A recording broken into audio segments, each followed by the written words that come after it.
Hey Ratbags, it's Jade. At 1.0 release I showed you all 20 trinkets that you could get in Grounded, but there are now 31. I'm also going to go through the secret stats behind the new ones and the old, so you've got the definitive ultimate guide to every trinket location and what they really do. This is possible to data miners like Sean and the rest of the wiki boys in the Grounded Discord. Let's go! Head over to the southeast of the map and just between the hedge and the plank deck, you'll come across the compliance badge. This will give you a small heal every time you parry. Just like all the ominant badges though, they do come with a negative. If you take any damage, you'll actually take more damage than normal. Great for people that really can nail down the parrying perfectly. So secret stats, you'll gain 8 health with 1 perfect block. But this actually stacks if multiple enemies are around you. So if you had 5 larvae around you, called into the data files, you would receive 40 healing. But you are open to 35% more damage taken if you don't perfect block. The defense badge, situated in the hase laboratory, gain access by a bomb to the main door or swim through the exposed pipe. Of course, here it is on the map. Head out the first part of the laboratory and to the right hand side you'll find another skeleton with the defense badge. It will give you more defense stats, but it would also mean that you can't hit as hard. So you receive 25% less damage, but you do 15% less attack damage. The biomedical badge has had a change. When it first launched, it would convert any food you had into healing. Instead, it increases your overall hunger much quicker. You'll find it in the sandbox inside the footprint. You are going to need a tier 2 shovel to get it. It will increase your health by 1 every 10 seconds. And pretty much means you'll have to eat an extra meal every 4 minutes or so to keep your hunger up. The entomologist badge confined in the barbecue zone, just to the right hand side of the grill facing the rest of the yard. You should find a skeleton underneath this boulder. It's going to increase your attack damage by 10%, but it does reduce your perfect block window, effectively meaning you cannot perfect block. So best use, make sure you've got this equipped to something that you're going to be using Barbarian with, and you'll do a ton more damage. You won't have to worry about really blocking or perfect blocking anyway.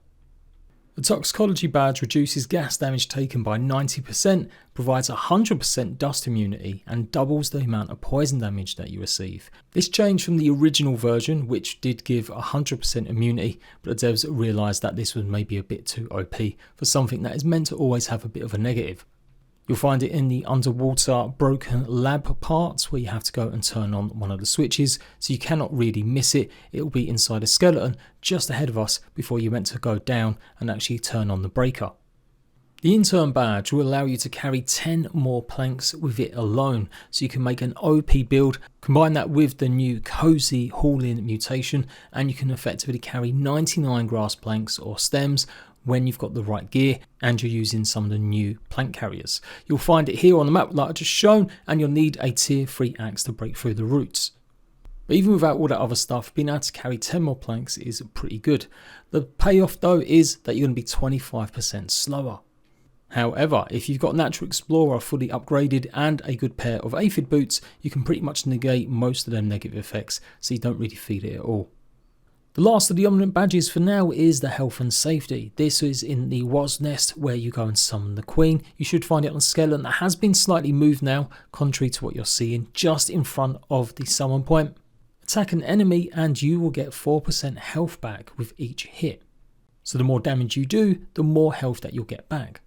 However, it applies the bleed buff or debuff for 5 health every 3 seconds when you've got it equipped. So you should only really have it on when you're about to go and fight something large and big like a boss, or you know that you're going to be taking it off straight away after. Really good for berserker style builds, rather than maybe something ranged where it's going to be taking longer shots. Next, we're taking a look at the rotten berry charm. You'll find this in the eastern flower bed, and you'll need some ladders or some sort of platforms to get up to the secret ominant doorway. A fan favourite, as this place was in the game for a long time, hiding a terrible berry monster that we thought might originally come, but it never did. You will also need a bomb to blow open the door, and inside you'll find some upgrade materials, plus the pinch whacker. And just here is the berry charm. If you use a rotten weapon like the ant club or the larvae blade or the stinger, you've got a 10% chance of releasing a poison cloud. It does 25 damage every 5 seconds for 15 seconds. And it should stack with other poison enhancing abilities, all except the Black Widow. It doesn't work with the sleek upgrades for that armor set. Next, a charm that got a bit of a nerf recently is the unarmed power droplet. You find it at the back of the brony box. Either climb up the wire near Java-matic, then glide across the ivy, and keep following the video and you'll see it, as I talk about what it does and the changes it had. Your unarmed attacks have a 25% chance to generate a special bonus hit, which will deal 6 true damage and 1 stun. Now 6 damage might not sound a lot, but when you're punching, doing very fast hits, especially with other stuff equipped, it can really make a big difference in hurting through enemies, and it ignores a lot of their own special resistances and defense stats. This is how you've seen YouTubers absolutely murder maybe bosses, but when you've gone to do it, something maybe changed. As far as I'm aware, they changed and nerfed it slightly. It used to proc almost unendlessly, so that each hit would then start getting even bigger, or you had more chance of it hitting and hurting bosses or creatures. Now though, it resets when you take a hit. So as long as you're pretty good at dodging, you won't have to worry too much, but there will be a small time limit that you have to keep applying the hits so that you can keep giving the most damage. So when that bonus applies and you get that extra 6 hit damage and that 1 stun, it does also enhance your stun abilities. The example given is if you're wearing the B armor, which increases the amount of stun damage, then when that special bonus hit hits, you'll do more stun damage. The other big benefit is that it also apparently unlocks weapon mutations. So when you go ahead and kill a creature with your spear, kill enough of them and you unlock the first mutation. After that, you've got to kill quite a few more to get the 2nd level and 3rd level from whatever weapon it is. But supposedly, because it takes an all damage type, it should unlock a lot of their mutations still just by using the unarmed build. You can see it's pretty challenging to get, and some players have reported that it's not there. I suggest that you're probably just looking at the wrong brick. Which is good for later because you might want to start maining another weapon, and now you'll have the mutation leveled up to its max because you've gone and killed 200 creatures with your fist. Not sure if you have to have their mutations equipped in the first place though for it to really truly take effect, or whether or not it just generates the levels completely. I'm sure that would probably be nerfed in future. Absolutely though, still a powerful trinket that can help unarmed builds for sure. Another new droplet is the speed droplet, added most recently in the super duper update. With it equipped, you'll reduce your stamina cost by 10% and you'll increase your speed by 10%. How do you get it? You need to go ahead and hurt a lot of aphids while having the sticky gum equipped, or possibly the steel mutation. The sticky gum can only be blown up by a tier 3 explosion, which is normally going to be the bomb arrows, although you could use the brand new moldy blaster as well, but that involves killing the infected brood mother, and that's not necessarily going to be easier to do than just getting the actual arrows. You obviously need to go ahead and get the key to open up the box that's inside the tyre in the upper yard. Yes, I know I'm going through a lot of steps, but the key is situated on top of the bricks, just above the ladder in the upper yard. You can climb the vines up there once you've jumped from the ladder, or just build a ramp and then go ahead and dig into the gum there with just a regular tier 2 shovel and you'll get the sticky key. Head over to the tyre, drop into the water, go ahead and open the chest, and you've now got the recipe for bomb arrows. So that will give you a small chance to steal when you go ahead and hurt enemies. So you don't really want to be using big weapons that will kill them. You want to be using the worst weapons that you can think of so you can get more hits in, have a chance of stealing. It's about 1 in 12 hits with an aphid. And yes, you can use the steel mutation that you can get by going ahead and finding all of the figurines inside the laboratories. I'm not going to show the steps of that. That's pretty self-explanatory, and I've got a separate video for that as well. But effectively keep hitting lots of aphids with something low level, like either even a spade or maybe just a basic pebble dagger, and eventually you'll steal the speed droplet from an aphid. When it originally came out, you could go ahead and hit your own pet. If you equip some armor to keep its health up, then you had a chance of just stealing it from that. Especially if you went then and just healed it and kept doing it. But it does look like they may have nerfed that, and it might not work with pets as far as I know. So I did 2 in 1 there because I did explain how to get the sticky charm as well, but a bit more info about it. These are the secret stats that you get 10% chance to steal from an enemy when you hit it, but once you've stolen 1 piece of bug flesh or whatever, then that's it, you won't be able to steal anymore. So remember, same process, get the bomb arrows, go ahead and then blow it up after you find the recipe for it inside the tyre. You can pretty much steal most materials from bugs that you fight, except for some of the bosses. You can't steal a mantis claw, you can't steal the infected or normal broodmother fangs or the venom, but you can steal the regular body parts from them bosses. You also can steal their trinkets, and that's how we're going to be solving that when I talk about it towards the end of the video. The only way for creatures to carry on giving you more stuff is for them to die and then respawn, or for you to go ahead and reload, and that should also work. So for the infected broodmother fight, it will work during the first stages, and once you've stolen some infected broodmother chunks, you're not going to be able to steal anything else from it. So you may as well reload or die and try it again if you're trying to get the infected broodmother trinket. That's what we'll talk about later. Similar to the speed droplet, you'll have to kill a whole bunch of infected wolf spiders to get the volatile fang. This will give you a 30% chance to use blocking and do explosive damage. It will do 120 damage in a 400 range area. A bit harder to get according to the wiki, it's 1 in 20 chance of stealing. But be warned, it won't work when fighting infected wolf spiders that you've triggered via the waft emitter. Next up is thors pendent, one of the favourites I think of a lot of people, on the fallen branch in the upper yard. You need to climb all the way to the top to get it. What it does, 1% critical chance, 10% critical damage, 10% increased healing received, 10% reduced sizzle accumulation, 10% reduced exhaustion time, 10% reduced hunger rate, 10% reduced thirst rate, 10% reduced stamina use with attacks. You also get 1 health regeneration every 10 seconds, and it will give 5 stamina regeneration every 10 seconds.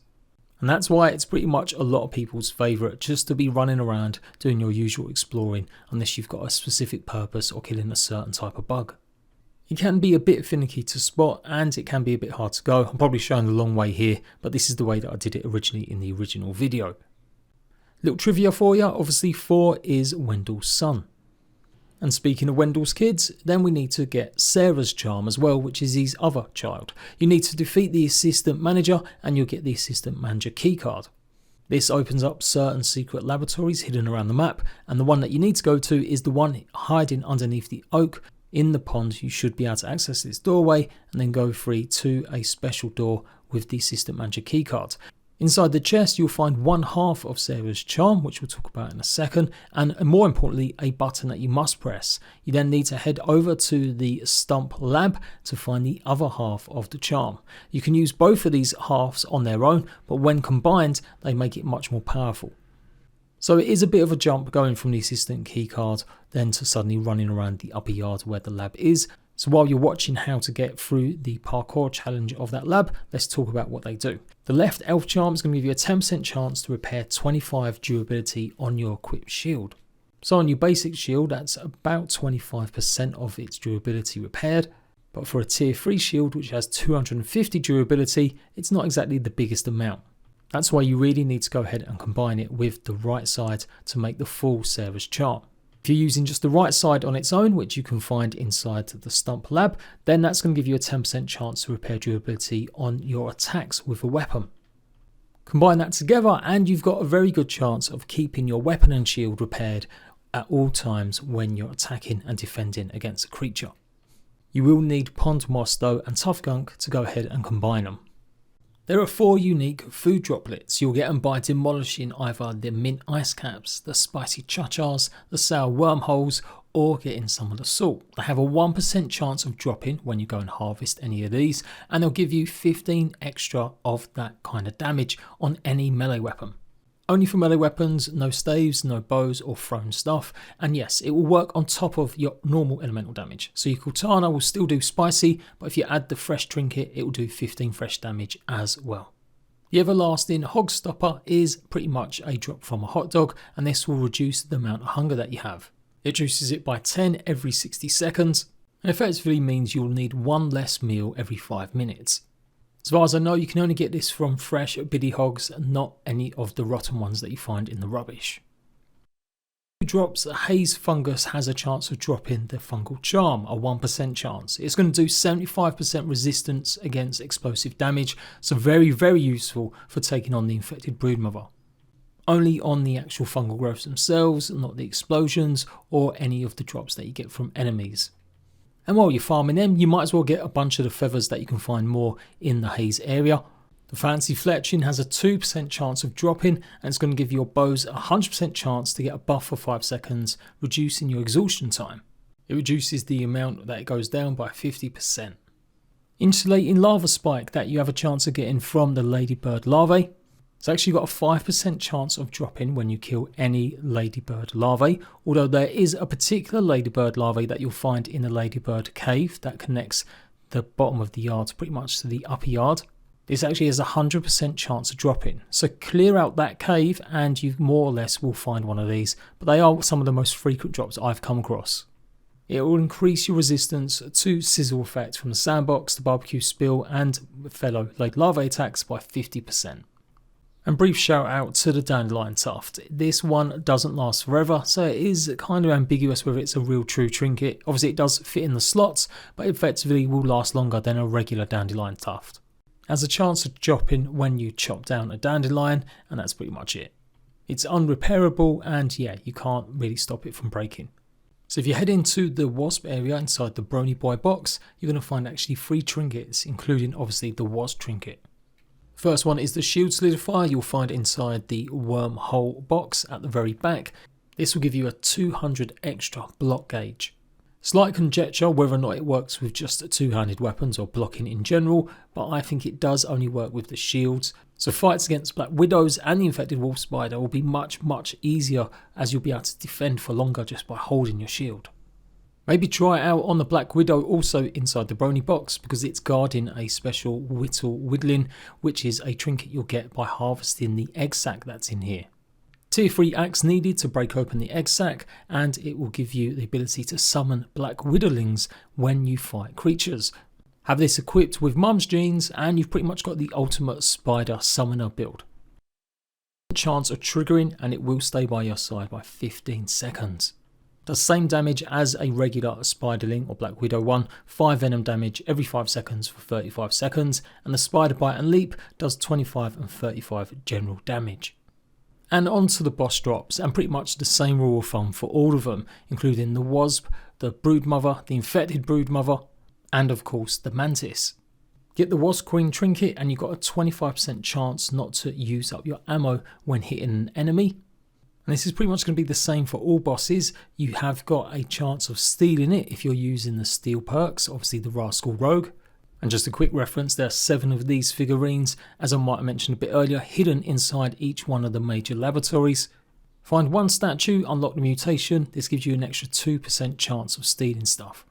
Get 4 of the figurines, that increases to 5% chance of stealing, and find all 7, which includes one of the hardest ones where you have to complete every mixer to gain access to the secret area inside the Black Ant Laboratory, and you get a 10% chance of stealing. Go and watch the full length video I've done on this to get more details. So you'd think it'd be simple as saying, well, this increases your percentage chance to maybe 21% if you're using all the perks to steal items, but no. Each bug and boss that you fight has, think of it, separate containers that contain its loot. So the Wasp Queen, it's got a container for chunks, it's got a container for its head, and it's got its container for its wings. Each one of these containers has a percentage chance of dropping certain different amounts of that resource. So if you kill the infected broodmother, sometimes you get more of the fangs and more of the venom than other times. As far as I can understand it, trinkets work the same way. They're in their own separate container within each one of the bosses. But you haven't got a guaranteed chance of obviously getting it, and it's dictated when you get loot from a boss what kind of percentage chance the containers will actually drop that stuff. So no one can say you've got a 25% chance of getting the trinket from bosses, because it's strictly not true, because each boss has got a different percentage for them containers. What we do know though is that having these buffs, the steal buff and the loot luck buff, will help increase the chances of getting these trinkets. The Mantis trinket has a 100% chance of triggering 50% regeneration of your stamina each critical hit that you do. So fast moving weapons like obviously the scythe, or maybe even daggers or regular spears, they will be even better to use once you get the Mantis trinket. And again, especially good for tanky classes. The Broodmother trinket will give any summons the ability to also poison with its attacks. You do 25 damage every 5 seconds for 30 seconds each hit that they do. And this works with the Monstrous Stranger, it works with obviously the small regular spiderlings, plus the wasps that you get when you use the Apex Predator mutation on the Bard's Bow. Of course, it won't stack with the black widowlings with the whittle whittling because obviously you can't have two of them equipped at the same time. The infected broodmother trinket is pretty similar. Any of your summons that you have, the monstrous stranger, or obviously the spiderlings or the apex predator wasps, 25% chance of basically dropping a cluster bomb, which will do 70 explosive damage in a 300 range. When it first got implemented, it would do friendly fire damage to you and your friends, but they've changed that now, so it won't do any damage when this drops.